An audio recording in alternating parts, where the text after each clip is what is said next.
Mean राशि वाले बंधुओं, आप सभी का बहुत बहुत स्वागत है मीन मंथन यूट्यूब चैनल में। तो मीन राशि वाले बंधुओं, इस पूरे मार्च के महीने में आपके शरीर पर इन तीन देवी देवताओं का कब्जा रहने वाला है। तीन देवी देवता आपके जीवन को एक नई दिशा में लेकर जाएंगे। आपको वह सब कुछ दे सकते हैं जिसकी आपको अब तक तमन्ना रही है, तलाश रही है, और वह आपको मिल नहीं पाया है। आपके हिस्से की हर वह खुशी जो अब तक आपसे किसी न किसी वजह से छीनी गई है, जिसके आप काबिल थे, वह मंजिल, वह कामयाबी आपको अब मिलने वाली है। यह मार्च का महीना बड़ा ही क्रांतिकारी है, जिसमें ग्रहों की स्थितियां ऐसी बन रही हैं जो आपके जीवन में कई प्रकार के क्रांतिकारी बड़े बदलाव लेकर आएंगी। लेकिन इन तीन देवताओं की कृपा और पूर्ण आशीर्वाद भी आपको दिलाएंगी, बशर्ते कि आपको इनके विषय में पूरा ज्ञान प्राप्त हो।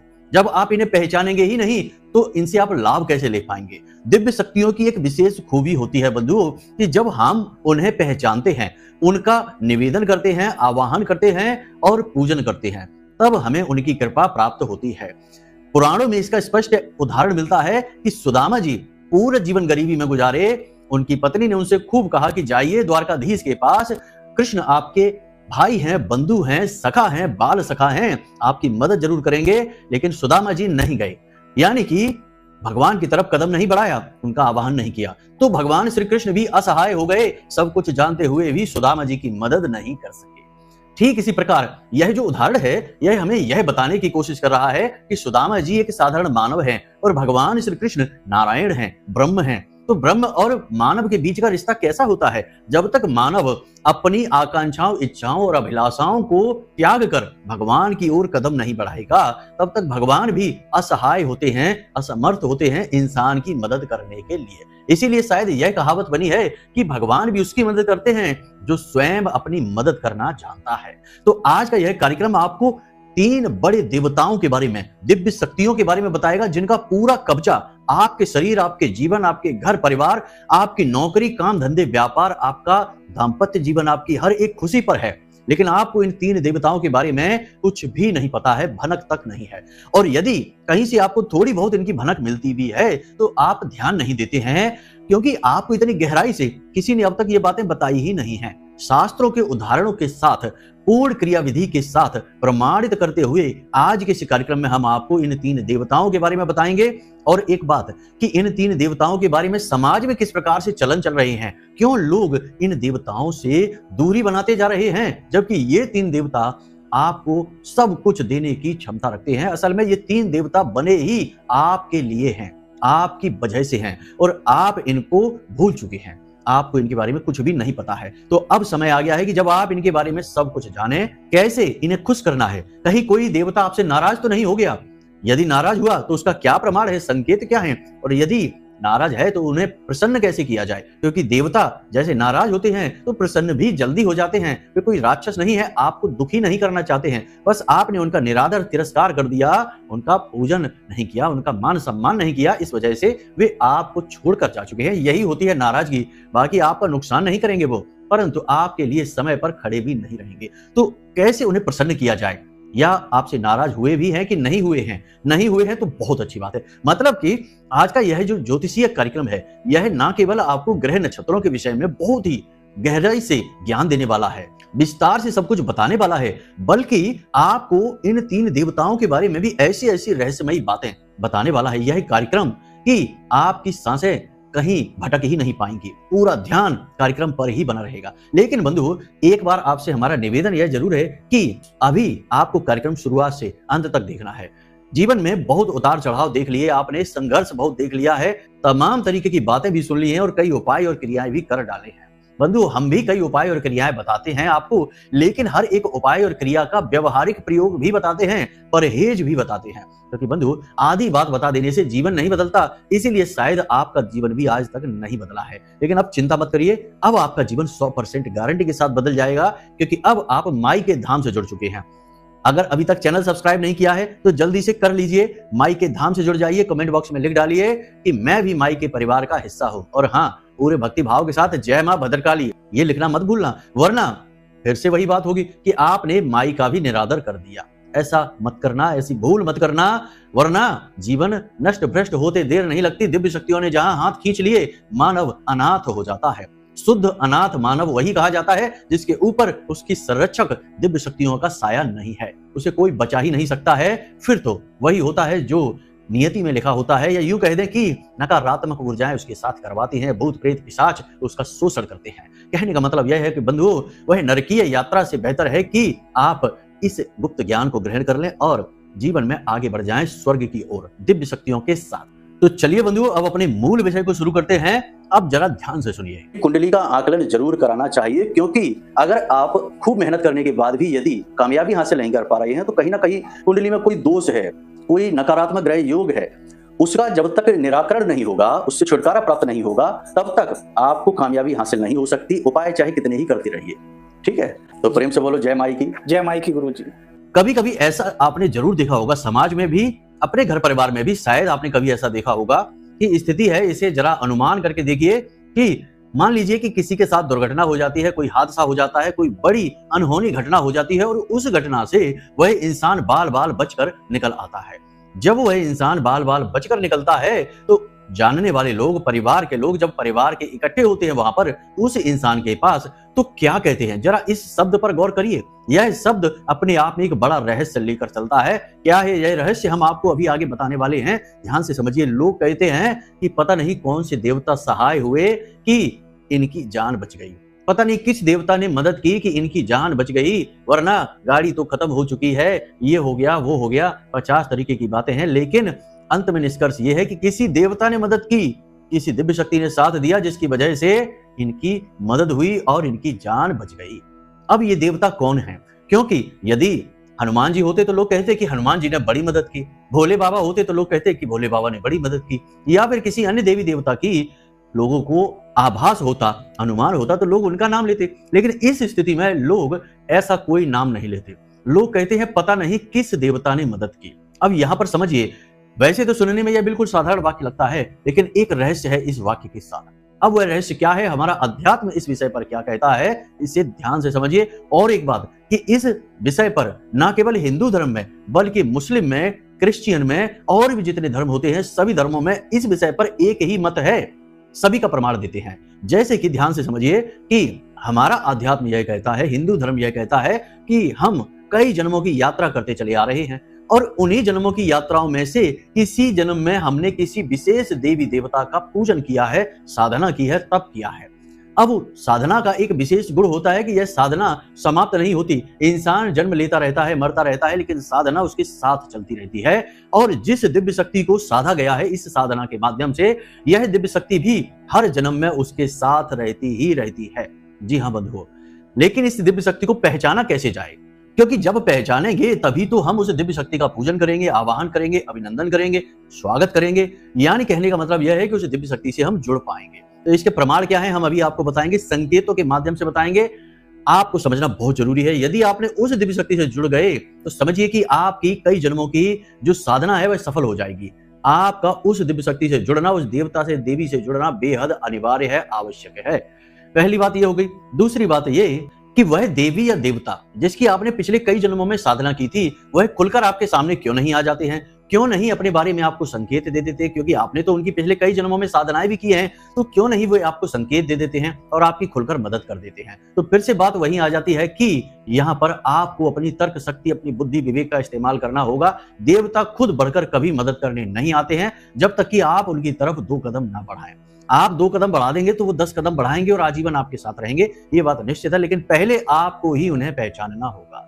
हिंदू धर्म में इन्हें रक्षक देव कहा गया है। ये हर वक्त आपकी रक्षा करते हैं, आपके साथ रहते हैं, छिपकर आपके लिए मदद करते हैं, काम करते हैं।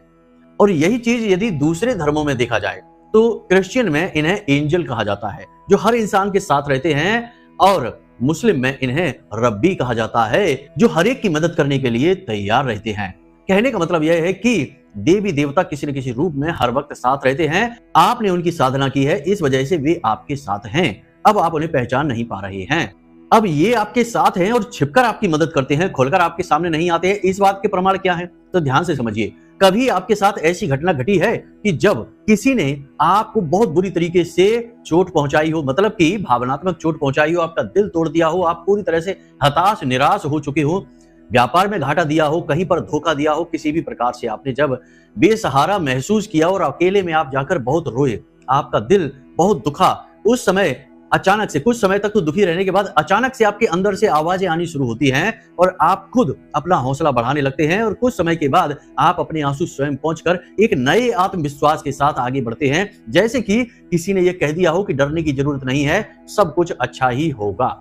यह जो आत्मविश्वास आता है यह उसी दिव्य शक्ति की ओर से आता है। कभी कभी ऐसा भी होता है कि कोई दुर्घटना होती है, हादसा होता है और फिर से वही बात कि आप बाल बाल बचकर निकल आते हैं, यह उसी देवता का साथ होता है। इसी प्रकार सपनों में किसी का चित्र दिखाई देता है, किसी की छाया दिखाई देती है और वह छाया और चित्र देखकर अच्छा लगता है, बुरा नहीं लगता, भय नहीं लगता है, यह भी प्रमाण है। कभी कभी आपके आसपास किसी के होने का एहसास होता है, आप अकेले बैठे हैं, आपको पता है कि आसपास कोई नहीं है, तभी अचानक आपको ऐसा लगता है जैसे बगल में कोई आ गया है या पीछे कोई चलकर आ चुका है या बगल से कोई निकल गया है। ऐसा सब कुछ महसूस हो तो समझो कि वह देवता, वह शक्ति आपके साथ है, आपकी खुलकर मदद करना चाहती है, आप उसे बस पहचान नहीं पाए हैं। तो अब आप इसे कैसे पहचानेंगे, बात ये करते हैं। तो सबसे महत्वपूर्ण यहाँ पर यह है कि एक बहुत ही सरल प्रक्रिया है, सरल गति है जिससे आप इस देवता को पहचान सकते हैं, जिसकी आपने पिछले किसी न किसी जन्म में बहुत साधना की थी, घोर साधना की थी। तो कैसे पहचानेंगे? अब यहाँ पर जितने लोग इस कार्यक्रम को देख रहे हैं उनके सबके मन में यह बात आ सकती है कि अरे गुरुजी, हमने कहाँ घोर साधना कर ली, हम तो बिल्कुल ऐसे ही हैं, हम तो पूजा पाठ भी नहीं करते ज्यादा, हम तो अपने काम में ही व्यस्त रहते हैं। तो सुनिए, आपके हम इस जन्म की बात नहीं कर रहे हैं, ना ही यह आपका पहला जन्म है, ऐसे हजारों जन्म आप लेकर आ चुके हैं और हर इंसान ने किसी न किसी जन्म में किसी न किसी विशेष देवी देवता का बहुत गहराई से पूजन किया है, साधन किया है, यह बात निश्चित है। तभी आप यहाँ तक आ पाए हैं। साधनाओं के बल पर ही इंसान उत्थान प्राप्त करते हुए नए जन्मों में विभिन्न श्रेणियों को प्राप्त करते हुए बुद्धिमानी को हासिल करता है, अपनी चेतना को जागृत करता है और मानव शरीर में बना रहता है। यदि इंसान की चेतना जागृत नहीं होगी तो उससे मानव शरीर भी छीन लिया जाएगा। जैसे हमारे हिंदू धर्म में कहा जाता है कि 84 लाख योनियां हैं, यदि आपके कर्म खराब हो गए तो फिर से उन्हीं योनियों में जाना पड़ेगा, बार बार जन्म लेना पड़ेगा, कीट पतंगों का, जानवरों का।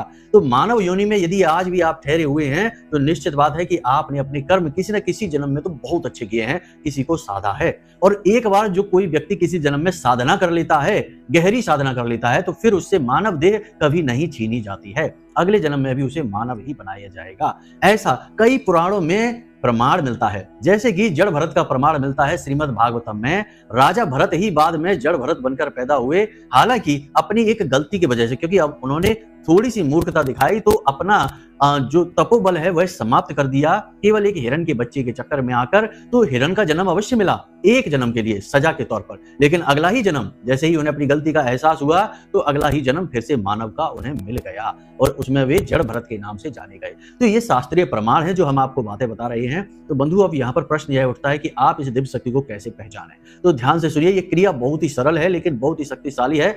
भाव की बहुत आवश्यकता रहेगी, दिखावेबाजी से काम नहीं चलेगा। तो क्या करना है आपको? रात के समय जब आप नींद में जाते हैं उस समय यह क्रिया आपको करनी है। आपको अपने आसपास अपने रक्षक देव को याद करना है। आपका रक्षक कौन है, कौन सा देवता आपके साथ रहता है हर वक्त 24 घंटे, इसके बारे में जानना है। तो सीधी सी बात है कि रात को जब आप देवी देवताओं से जुड़ने की कोशिश करेंगे तो मोबाइल में तो व्यस्त रहेंगे नहीं या किसी से गप्पे तो हाँकेंगे नहीं। तो कम से कम सोने जाने से पहले आधे घंटे पहले आपको शांत हो जाना है, मौन हो जाना है, कुछ भी विचार मन में नहीं लाने हैं। विचार यदि आते भी हैं तो मन में यह सोचना है कि अभी छोड़ो, बाद में देखेंगे। कैसा भी विचार मन में आए, किसी से पैसे लेने हैं विचार आ रहा है, अभी छोड़ो बाद में देखेंगे। दुकान में कल ये काम यहाँ करेंगे, वहां करेंगे, कल करेंगे, कल की देखेंगे, अभी नहीं। इस तरह विचारों को आप निरस्त करते जाएंगे, एक के बाद एक विचारों को छोड़ते चले जाएंगे तो कुछ समय बाद विचार बहुत ही कम हो जाएंगे आने। यही योग की भी प्रक्रिया है, ध्यान की भी प्रक्रिया है। तो आप समझ रहे हैं ना कि आपको आधे घंटे तक केवल मौन रहना है, किसी से नई चर्चाएं नहीं करनी है, मोबाइल फोन तो भूल कर भी नहीं देखना है। तो ये क्रिया आपको करनी है। अब जब आप सोने जा रहे हैं उस समय आपको सीधे होकर बिस्तर पर लेट जाना है और अपनी छाती पर दोनों हाथ रखने हैं इस तरह से, और सीधे होकर लेटना है, छाती पर दोनों हाथ रखने हैं और अपनी आंखें बंद करके इस तरह से प्रार्थना दोहरानी है कि हे प्रभु, हे देवता, हे रक्षक देव, आप कौन हैं? हम आपके बारे में नहीं जानते हैं, लेकिन हम यह जानते हैं कि आप हर वक्त हमारे साथ रहते हैं, हमारी मदद करते हैं, हमारे से जुड़ना चाहते हैं, लेकिन हम आपको पहचान नहीं पा रहे हैं। कृपा करके हमें अपने होने का आभास कराइए। हमारी बुद्धि बहुत कम है, हम आपको समझ नहीं पा रहे हैं, इसलिए हमें अपने होने का एहसास कराइए ताकि हम आपको पहचानें, आपसे जुड़ें, आपका पूजन करें, आपका अभिनंदन अभिवादन करें। इस प्रकार से आपको प्रार्थना करनी है, हाथ ऐसे रख के, आंखें बंद करके, और फिर आपको सीधे सो जाना है। इस क्रिया को आपको केवल 7 दिनों तक करनी है, इससे ज्यादा नहीं करनी है। 7 दिन के अंदर अंदर ही आपको आपके रक्षक देव का प्रमाण मिलेगा। अब रक्षक देव कौन हो सकते हैं? कोई भी हो सकते हैं। हनुमान जी हो सकते हैं, शंकर जी हो सकते हैं, देवी माँ हो सकती हैं, दुर्गे माँ हो सकती हैं, कोई भी हो सकते हैं, या फिर छोटे छोटे देवी देवता होते हैं जो कि हमारे गांव देहातों में पाए जाते हैं, जैसे भूमिया सरकार हो गए, जैसे और तमाम तरीके के बाबा हो गए, पंडोखर वगैरह के। तो इस तरीके के तमाम नाम होते हैं, ऐसे भी हो सकते हैं। लेकिन जो दिव्य है सो दिव्य है, मानव से तो ऊपर ही है। तो वे अपने होने का आपको एहसास कराएंगे, आपको डर नहीं लगेगा। सपने के माध्यम से आपसे किसी न किसी प्रकार से सांकेतिक रूप में जुड़ने की कोशिश करेंगे। जैसे ही आपको एहसास हो, पता चले, आप तुरंत उनके स्थान पर जाइए, उनका धाम ढूंढिए और वहां पर जाकर उन्हें प्रसाद चढ़ाइए, नारियल चढ़ाइए, भोग लगाइए और उनका अभिवादन करिए, उनका पूजन करिए। बस ये क्रिया आपको करनी है। आप देखेंगे कि दूसरे ही दिन से चमत्कार होने शुरू हो जाएंगे। ये बहुत जरूरी है, लोगों को इसके विषय में भनक तक नहीं है, बस लोग कही सुनी बातें कहकर आगे बढ़ जाते हैं। पहली चीज तो यह है। अब एक देवता के बारे में अभी तक पता लग पाया है, अब 2 देवता और हैं। तो 2 देवता हैं जिनके बारे में तो आप जानते भी हैं, परंतु इनका आप नाम लेना भूल गए हैं, इनके बारे में भूल गए हैं। तो क्या करना है? पहले है आपके कुल देवी या देवता, बहुत ही ज्यादा जरूरी हैं। वे आपके साथ तो हैं ही, आपके पूरे कुल के साथ हैं, पूरे कुल के रक्षक हैं। सदियों से उनका पूजन आपके कुल में होता चला आ रहा है, लेकिन अब शायद 1 पीढ़ी, 2 पीढ़ी, 3 पीढ़ी से उनका पूजन होना बंद हो गया है। तो अब आपको उनके बारे में भी पता करना है। कौन है आपकी कुल देवी या देवता? आपको अपने गांव देहात में जाना है, घर के बड़े बुजुर्गों से चर्चा करनी है, परिवार के दूर दराज के रिश्तेदारों से चर्चा करनी है, आपको जरूर पता लग जाएगा। यदि पता नहीं लगता है तो आप हमें कमेंट करके बताइए, या फिर व्हाट्सएप मैसेज करिए या फोन करिए, नंबर हमने वीडियो में दे दिए हैं। अगले कार्यक्रम में हम कैसे कुल देवता को पता लगाया जाता है, इसके विषय में एक बहुत ही शक्तिशाली उपाय क्रिया आपको बता देंगे। आप उसे करेंगे, 7 दिन के अंदर आपके कुल देवी देवता खुद आपको दर्शन देंगे, आपको अपने बारे में सब कुछ स्पष्ट बताएंगे सपने के माध्यम से। प्रत्यक्ष साक्षात्कार के बारे में तो सोचना भी नहीं, क्योंकि देवी देवता को प्रत्यक्ष रूप से देख पाना हम मानव देह के बस की बात नहीं है, ये बात याद रखना। तो सपने में साक्षात्कार हो जाएगा। तो कुल देवी या देवता, और तीसरे हैं पितृ देवता। पितृ देवता आपके पितृ पूर्वज हैं, आपके रक्षक हैं, आपके पालनहार हैं, आपके घर के पहले सिक्योरिटी गार्ड हैं, पहले रक्षक हैं। तो इनके बारे में तो आपको जानना ही होगा। तो क्या है कि पितृ देवताओं को आप बुरा भला कभी ना कहें, पितरों को बुरा भला नहीं कहें, पुरखे पूर्वजों का। कुछ लोगों को हमने देखा है कि लोग ये कहते रहते हैं, हमारे तो पुरखे ही मूर्ख थे, हमारे तो पुरखों ने कुछ किया ही नहीं, हमारे लिए कुछ किया ही नहीं, केवल खाते रहे और जीवन का आनंद लेते रहे और चले गए इस संसार को छोड़कर, अपनी आने वाली पीढ़ी के बारे में कुछ सोचा ही नहीं। इस प्रकार के लोग बातें करते हैं अपने पितृ पूर्वजों के विषय में। ये बातें आपको नहीं करनी है। दूसरा कि प्रतिदिन रात्रि के समय कुत्ते को भोजन अवश्य कराएं। प्रतिदिन नहीं करा सकते, कोई बात नहीं, तो सोमवार के दिन तो कुत्ते को रोटी अवश्य खिलाएं। कुत्ते को रोटी आप खिलाएं तो उसको सरसों के तेल से उसे चुपड़ दें, थोड़ा सा सरसों का तेल उसके ऊपर लगा दें और उसे अपने दाहिने हाथ से खिलाएं और दक्षिण दिशा की ओर मुख आपका होना चाहिए। ऐसे आप कुत्ते को एक रोटी खिला दें, सोमवार के सोमवार खिलाएं। आपके पितृ आपसे प्रसन्न रहेंगे, आपसे जुड़े रहेंगे। याद रखना कि आपकी शरीर पर, आपके प्रॉपर्टी पर, आपके जीवन पर आपके पितृ देवताओं का पूरा कब्जा है, पूरा नियंत्रण है, क्योंकि आपका सब कुछ उन्हीं की देन है। आपके कुल देवी देवता का भी है, क्योंकि कुल देवी देवता का भी पूरा योगदान है आपके कुल को बचाकर यहां तक लाने में कि आप आज जीवन को जी पा रहे हैं। इसी प्रकार आपके रक्षक देव का भी पूरा योगदान है। आपको आज जब आप इस कार्यक्रम को देख रहे हैं, किसी भी स्थिति अवस्था में हैं, यहां तक पूरी तरह से बचाकर लाने में आपके रक्षक देव का पूरा हाथ है। जी हाँ बंधुओं, क्योंकि अब आप सोचेंगे कि इसमें कौन सी बड़ी बात है। आप एक सांस अभी ले रहे हैं, अगली सांस आपको मिलेगी या किसी को भी मिलेगी, इसकी क्या गारंटी है? किसी को कुछ नहीं पता। लेकिन आपने इतनी अवस्था तक जीवन जिया कि आपने कई वर्ष का एक अच्छा जीवन जी लिया, उतार चढ़ाव भरा, तो यहाँ पर आपके रक्षक देव ने आपकी हर पल मदद की है।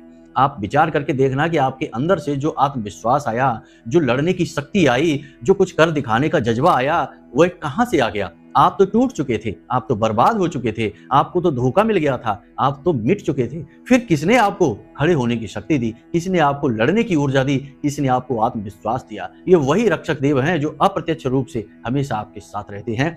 हमारा हिंदू धर्म तो यहाँ तक कहता है कि जब हमारा अंतिम समय आता है, यानी हर मानव का अंतिम समय आता है, तो उसके रक्षक देव उसके सामने साक्षात प्रकट होते हैं। जी हाँ बंधुओं, इसीलिए आपने देखा होगा कि जो लोग मरणासन्न होते हैं, मरण शैया पर होते हैं, मरण धर्म होते हैं, वे लोग ऐसी बातें करते हैं कि उन्हें कोई दिखाई दे रहा है, देखो यहाँ पर कोई खड़ा है, देखो वह हमसे कुछ कह रहा है, वह हमसे कह रहा है कि अब चलो। ये वही रक्षक देव हैं जो प्रकट हो जाते हैं साक्षात उसी इंसान के लिए और उससे कहते हैं कि बंधु, हमारे भाई, हमारे प्रिय, अब चलो इस संसार से विदा होने का समय आ गया है। बंधु, ये सारी बातें भयभीत करने के लिए नहीं है, ये सारी बातें आपको जागृत करने के लिए हैं। कोई भी नहीं बताएगा ये बातें आपको, साधना के अनुभवों से ये बातें पता चलती हैं, अनुभूतियां होती हैं, तब पता चलती हैं। लिखी पढ़ी की तो 100 बातें होती हैं, कही सुनी की 1000 बातें होती हैं, लेकिन मूल सार तत्व एक ही होता है। वही हमने आपको इस कार्यक्रम के माध्यम से देने की कोशिश की है।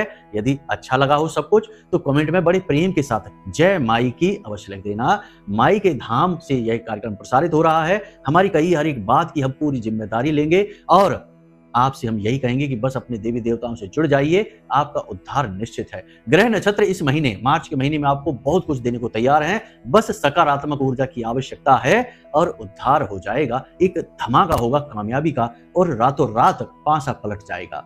बंधुओं, ये बातें कही जाती हैं, सच हैं तभी कही जाती हैं। झूठ, अनाप शनाप बातें चलन में इस तरह नहीं आती।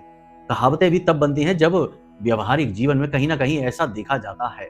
तो ये बातें हम जो आपको कह रहे हैं ये सत्य हो जाएंगी, बस आपको सारी बातों को समझकर जीवन में उतारना होगा।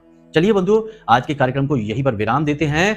हमेशा हंसते रहिए, मुस्कुराते रहिए, सकारात्मक रहिए और महामाई पर अपनी आस्था और विश्वास बनाकर रखिए।